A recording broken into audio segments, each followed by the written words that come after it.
ഇന്ന് നമ്മളൊരു apple biscuit milk shake ആണ് ഉണ്ടാക്കുന്നത്. മിൽക്ക് ഷേക്ക് എന്ന് പറയാൻ പറ്റില്ല, കാരണം നമ്മളൊരു ജ്യൂസ് പോലെയാണ് ഉണ്ടാക്കുന്നത്. നിങ്ങൾക്ക് ഇനി ഷേക്ക് ആയിട്ട് വേണമെങ്കിൽ അങ്ങനെയും ചെയ്യാം. അപ്പോൾ അതുകൊണ്ടാണ് ഞാൻ അങ്ങനെ പറഞ്ഞിട്ടുള്ളത്.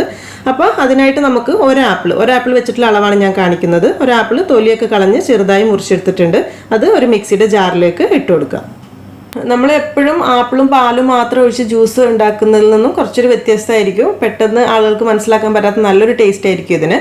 അപ്പോൾ നമ്മൾ ഒരു ആപ്പിൾ എടുക്കുന്ന സമയത്ത് ഇതിലേക്ക് ഇപ്പോൾ ഞാൻ ഗുഡ് ഡേയുടെ ബിസ്ക്കറ്റാണ് എടുത്തിട്ടുള്ളത്. ഈ ഒരു ടൈപ്പിലൊക്കെ വരുന്ന ഏത് ബിസ്ക്കറ്റ് ആയാലും കുഴപ്പമില്ല, ഈ ഒരു ടേസ്റ്റിലൊക്കെ വരുന്നത്. അപ്പോൾ അതിൽ നിങ്ങൾക്ക് ഏത് ഫ്ലേവർ വേണമെങ്കിലും എടുക്കാം. ഞാനിപ്പോൾ പിസ്ത ആൽമണ്ട് ഫ്ലേവറാണ് എടുത്തിട്ടുള്ളത്. ഇതുപോലെ നട്ട്സിൻ്റെ ഫ്ലേവർ മതി എന്നുണ്ടെങ്കിൽ അതായാലും കുഴപ്പമില്ല. പിസ്ത ആകുമ്പോൾ കുറച്ചുകൂടി ടേസ്റ്റ് കൂടും തോന്നുന്നു. അപ്പോൾ നിങ്ങൾക്ക് ഇഷ്ടമുള്ളത് എടുക്കുക. അപ്പോൾ നമുക്ക് ഇതിലേക്കൊരു 3-4 ബിസ്ക്കറ്റ്, ഒരു ആപ്പിളിന് ഒരു 3 to 4 ബിസ്ക്കറ്റ് മാക്സിമം മതിയാവും. അത് പൊട്ടിച്ചിട്ട് കൊടുക്കാം. പെട്ടെന്ന് ഒരു ഗസ്റ്റൊക്കെ വീട്ടിൽ വരുന്ന സമയത്തൊക്കെ കുറച്ചൊരു വ്യത്യസ്തതയിൽ നല്ല ടേസ്റ്റി ആയിട്ട് കൊടുക്കാൻ പറ്റുന്ന ഒരു ജ്യൂസ് ആയിരിക്കും ഇത്. പിന്നെന്ന് വെച്ചാൽ ഇതിൽ ഒരുപാട് ഇൻഗ്രീഡിയൻസുകളൊന്നുമില്ല, കിട്ടാത്ത തരത്തിലുള്ള ഒരു ഇൻഗ്രീഡിയൻറ്റും ഇല്ല. എല്ലാം തന്നെ നമുക്ക് അവൈലബിൾ ആയിട്ടുള്ളതായിരിക്കും. ഈ ഒരു ജ്യൂസിലേക്ക് നമ്മൾ 1 മുതൽ 1.5 കപ്പ് വരെ പാലാണ് എടുക്കുന്നത്. ഒരു കപ്പ് എന്ന് പറയുമ്പോൾ 250 ml കേട്ടോ. അപ്പോൾ നിങ്ങൾക്കത് ലൂസ് എത്രത്തോളം വേണോ അതിനനുസരിച്ച് എടുക്കാം. ഞാനിവിടെ എടുത്തിട്ടുള്ള പാലിൽ നിന്ന് ഒരു പകുതി പാൽ ഇതുപോലെ കട്ടയാക്കിയിട്ടാണ് എടുത്തിട്ടുള്ളത്. നിങ്ങൾക്ക് ഫുൾ പാലും ഇങ്ങനെ കട്ടയാക്കിയിട്ട് നല്ലൊരു ആപ്പിൾ മിൽക്ക് ഷേക്ക് പോലെ നല്ല ഷേക്കായി കിട്ടണമെന്നുണ്ടെങ്കിൽ നമ്മൾ എടുക്കുന്ന പാൽ മൊത്തം ഫ്രീസറിൽ വെച്ച് ഇതുപോലെ കട്ടയാക്കി എടുത്താൽ മതി. ഞാനൊരു പകുതി പാൽ കട്ടയാക്കിയിട്ടും എടുത്തിട്ടുണ്ട്. പകുതി പാൽ നന്നായിട്ട് തണുപ്പിച്ചിട്ടുമാണ് എടുത്തിട്ടുള്ളത്, കുറച്ചൊരു ജ്യൂസ് പോലെ കുടിക്കാൻ വേണ്ടിയിട്ട്. അപ്പോൾ ഒരു 1/2 കപ്പ് പാലൂടെ ഇതിലേക്ക് നമുക്ക് ചേർത്ത് കൊടുക്കാം.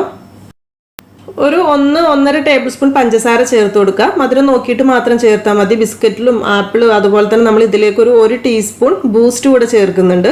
അപ്പോൾ അതിലും ഒരു ലൈറ്റ് മധുരം ഉണ്ടാവും. അപ്പോൾ നോക്കിയിട്ട് മാത്രം ചേർത്താൽ മതി. ഇനി ബൂസ്റ്റ് ഇല്ലാന്നുണ്ടെങ്കിൽ ഹോർലിക്സ് ഉണ്ടെങ്കിൽ അതൊരു ടീസ്പൂൺ ആയാലും മതി. അപ്പോൾ ഈ ബൂസ്റ്റും ഹോർലിക്സ് ഒന്നും ഒരുപാട് വേണ്ട കേട്ടോ. ഇനി വേണമെന്നുണ്ടെങ്കിൽ 2 നുള്ളി ഏലക്കാപ്പൊടി കൂടെ ചേർക്കാം. എല്ലാം കൂടെ ചേർത്ത് നമുക്ക് മിക്സിയിൽ നന്നായിട്ടൊന്ന് അരച്ചെടുക്കാം.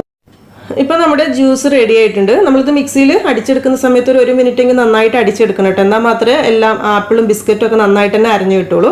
ഇതൊരു സർവിങ് ഗ്ലാസ്സിലേക്ക് ഒഴിക്കാം. നമുക്ക് ഒഴിക്കുന്ന സമയത്ത് ആ മുകൾ ഭാഗത്ത് വന്നിട്ടുള്ള പത കുറച്ചങ്ങ് മാറ്റി വെച്ചിട്ട് ഒഴിക്കാം. ആ പത ഏറ്റവും ടോപ്പിൽ ഇട്ട് കൊടുക്കാനും കാണാൻ കുറച്ചൊരു ഭംഗിയുണ്ടാവും.